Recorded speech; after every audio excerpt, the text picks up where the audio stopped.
L'assessore all'istruzione della provincia di Milano, esponente di Rifondazione, che si è astenuto dal voto in cui si è deciso di erigere il CIPA, ha spiegato così la posizione del suo partito.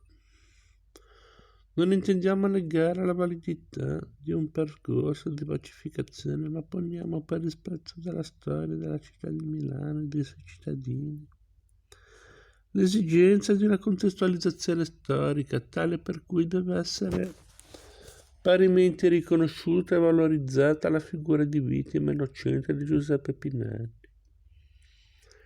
L'assessore dei Verdi al territorio ha votato a favore parlando di un gesto di riconciliazione a cui però sarebbe stato utile accompagnare la decisione di intitolare una scuola a Pinelli, ucciso innocente dopo la strage di Piazza Fontana. Il presidente della provincia, il diessino Filippo Pennati, a quel punto si è sforzato di sottolineare come l'Unione aveva votato compatta e Rifondazione si sia astenuta e non abbia espresso contrarietà. Poi quella sera ha telefonato a mia madre per annunciare la decisione, ma con grande onestà le ha detto: siamo riusciti a fare un gesto importante a 35 anni dalla morte di suo marito. Purtroppo però ancora una volta si è dovuto legare il suo nome a quello di Pinelli. Mi dispiace per questa sbavatura, mi dispiace che vi si debba sempre creare dolore. Bisognerebbe finirla di accomunare le due cose, poi una lapide per Pinelli c'è già, per Calabresi non c'era nulla. A dire il vero, di lapidi per Pinelli ce ne sono due nel prato di fronte alla banca di Piazza Fontana. La prima, che ha quasi 30 anni ed è stata messa dal circolo anarchico Ponte della Ghisolfa, indica che Pinelli è stato ucciso innocente nei locali della questura. La seconda, con tanto di simbolo del comune di Milano, è stata posta nel marzo del 2006 dal sindaco uscente Gabriele Albertini e afferma che Pinelli è morto tragicamente.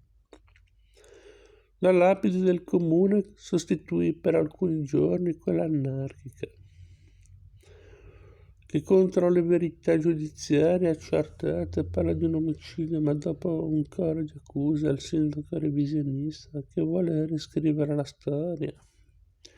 Anche questa è stata rimessa, tanto che oggi grottescamente ce ne sono due. Al coro contro Albertini si sottrassero in pochi a sinistra. Resta da capire se la storia si debba scrivere, sulle carte, le perizie e le sentenze, o debba essere la fotocopia della campagna di lotta continua.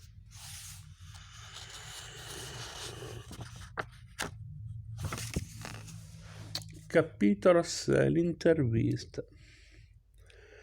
Se ora vogliono far emettere un francobollo in memoria dell'anarchico Pinelli, facciano pure, perché tutti, anche a distanza di anni, hanno diritto a una commemorazione. Ma se questo dovesse servire per cavalcare di nuovo la tesi dell'omicidio volontario, allora sono dei pazzi che vanno fuori strada.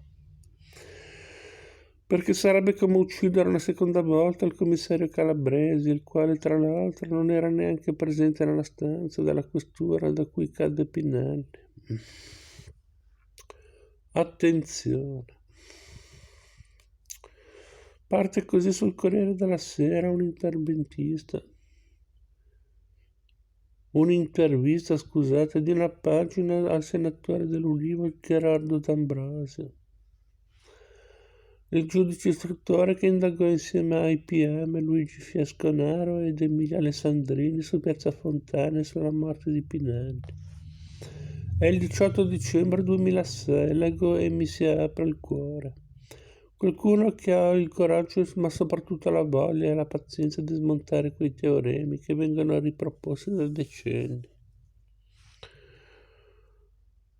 Il pezzo è firmato da Dino Martirano, il giornalista che costrinse l'allora ministro dell'interno Claudio Scajola a dimettersi, raccontando come l'esponente di Forza Italia avesse definito Marco Biagio un rompicoglioni. A Roma abito poco lontano da Dino, a Trastevere. Lo chiamo, mi invita a fare colazione da lui, poi mi regala il nastro con l'intervista integrale. So che stai scrivendo un libro, ci servirà sicuramente. Mario Calabresi, spingendo la notte più in là.